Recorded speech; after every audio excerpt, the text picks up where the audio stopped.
দেশে জ্বালানি তেল নিয়ে এলো আরও এক জাহাজ। জ্বালানি সরবরাহ পরিস্থিতির চাপের মধ্যেই 10,000 টন ডিজেল ও 20,000 টন জেট ফুয়েল নিয়ে একটি জাহাজ আজ বৃহস্পতিবার দেশে পৌঁছেছে। ইউনিপেক নামের চীনের একটি প্রতিষ্ঠান চুক্তি অনুযায়ী এমটি গ্রান কুভা নামের জাহাজে এই জ্বালানি সরবরাহ করেছে। সাম্প্রতিক বৈশ্বিক অস্থিরতার কারণে সরবরাহ সূচিতে অনিশ্চয়তা তৈরি হলেও নতুন এই চালান কিছুটা স্বস্তি দিতে পারে বলে মনে করছেন সংশ্লিষ্ট ব্যক্তিরা। বাংলাদেশ পেট্রোলিয়াম কর্পোরেশন বিপিসি সূত্র জানায়, জাহাজে আনা ডিজেল পরিবহন ও শিল্প খাতে ব্যবহার করা হবে। অন্যদিকে জেট ফুয়েল সরবরাহ করা হবে দেশের বিমানবন্দরগুলোতে।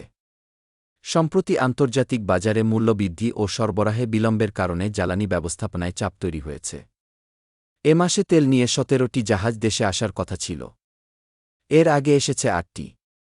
আজ এলো একটি। 6টি জাহাজের সূচি অনিশ্চিত।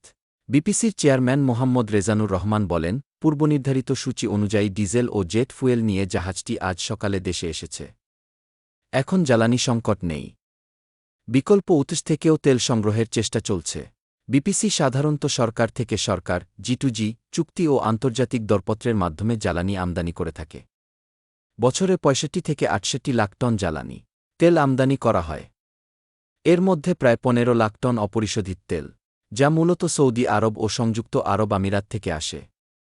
মোট চাহিদার 20% অপরিশোধিত আকারে এনে দেশে পরিশোধন করা হয়, বাকি 80% পরিশোধিত অবস্থায় আমদানি করা হয় ভারত, চীন, ইন্দোনেশিয়া সহ 8টি দেশ থেকে। দেশে জ্বালানি ব্যবহারের বড় অংশই ডিজেল নির্ভর। কৃষি, সেচ, সড়ক পরিবহন, এমনকি বিদ্যুৎ উৎপাদনের ক্ষেত্রেও ডিজেলের উপর নির্ভরতা বেশি। তাই ডিজেলের বাজারে চাপ বাড়লে তার প্রভাব দ্রুত ছড়িয়ে পড়ে। বর্তমানে 13 দিনের ডিজেল ও 25 দিনের জেট ফুয়েল মজুত রয়েছে। এপ্রিলে সমুদ্রপথে 14টি জাহাজ এবং পাইপলাইনে 3টি পার্সেলের মাধ্যমে মোট 3 lakh ton diesel, 50,000 ton jet fuel, 25,000 ton octane এবং 50,000 টন ফার্নেস তেল আমদানির পরিকল্পনা রয়েছে। তবে এখন পর্যন্ত মাত্র 1,10,000 টন ডিজেল এবং পাইপলাইনে 20,000 টন সরবরাহের নিশ্চয়তা পাওয়া গেছে। মে মাসে 17টি জাহাজে 3.5 লাখ টন ডিজেল সহ অন্যান্য জ্বালানি আসার সূচি ঠিক করা হয়েছে। তবে সরবরাহকারী প্রতিষ্ঠানগুলো এখনও চূড়ান্ত মত দেয়নি।